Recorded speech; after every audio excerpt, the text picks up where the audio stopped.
વાગરા તાલુકામાં ઈદ ઉલ ફિત્રની શાનદાર ઉજવણી, ભાઈચારા અને શાંતિના માહોલમાં પર્વની ઉજવણી.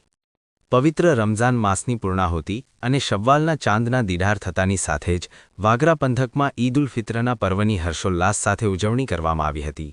એક મહિનાના કઠિન રોઝા અને રાત દિવસની ઇબાદત બાદ મુસ્લિમ બિરાદરો માટે ઈદનો દિવસ ખુશીઓની સોગાત લઈને આવ્યો હતો. વહેલી સવારથી જ સમગ્ર પંથકમાં ભક્તિમય અને ઉત્સાહભર્યું વાતાવરણ જોવા મળ્યું હતું, જ્યાં પરંપરાગત શ્રદ્ધા સાથે આ પર્વને ઉજવવામાં આવ્યો હતો. વાગરા અને તાલુકાના ગ્રામ્ય વિસ્તારોમાં વહેલી સવારે ઈદગાહ અને વિવિધ મસ્જિદોમાં ઈદની વિશેષ નમાઝ અદા કરવા માટે મુસ્લિમ બિરાદરો ઉમટી પડ્યા હતા. આ વેળાએ માનવતા, શાંતિ અને પરસ્પર પ્રેમનો સંદેશ આપવામાં આવ્યો હતો. નમાઝ બાદ મુસ્લિમ બિરાદરો એકબીજાને ગળે મળીને ઈદ મુબારક પાઠવી ખુશીઓ વહેંચી હતી.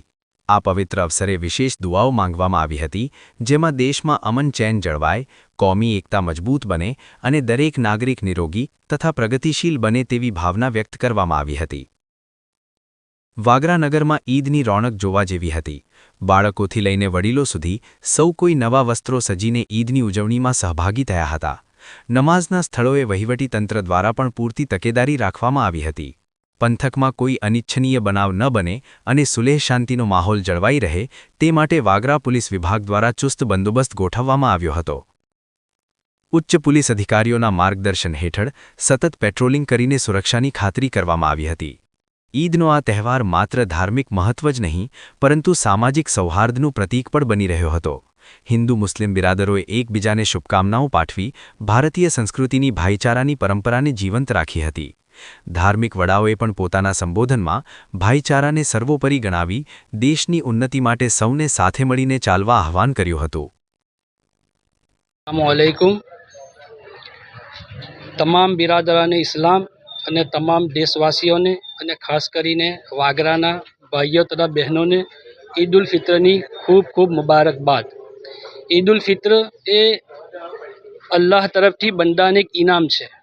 કેમ કે મુસ્લિમ ભાઈઓ બહેનો પૂરો મહિનો રોજા રાખે, તાપ તડકાની તકલીફો વેઠે, ઇબાદત કરે, એની ઉપર સબ્ર કરે, પછી મુસલમાન એમની તાકાત મુજબ સદકા કરે, ખૈરાત કરે, એમની તાકાત મુજબ જકાત આપે, ગરીબોની મદદ કરે.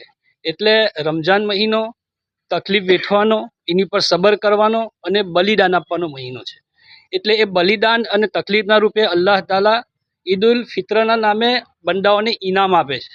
એટલે આ ઇનામના પેટે તમામ દુનિયાના મુસલમાન હર્ષો ઉલ્લાસ સાથે ખુશી મનાવે છે અને ઈદ મનાવે છે. એટલે એના મોકા પર આપણે અલ્લાહ તાલા પાસે દુઆ કરીએ કે પૂરી દુનિયામાં અમન શાંતિ રહે, ખાસ કરીને આપણા દેશમાં અમન શાંતિ સમૃદ્ધિ બની રહે, કોમી ભાઈચારો અને એકતા બની રહે અને ખાસ કરીને વાગરામાં પણ ભાઈચારો અને કોમી એકતા બની રહે. વાગરા બી તરક્કી કરે, સમૃદ્ધિની રાહ પર ચાલે એવી અલ્લાહ તાલા પાસે દુઆ છે. અને ફરી એકવાર ઈદ ઉલ ફિત્રની તમામ ભાઈઓને મુબારકબાદ.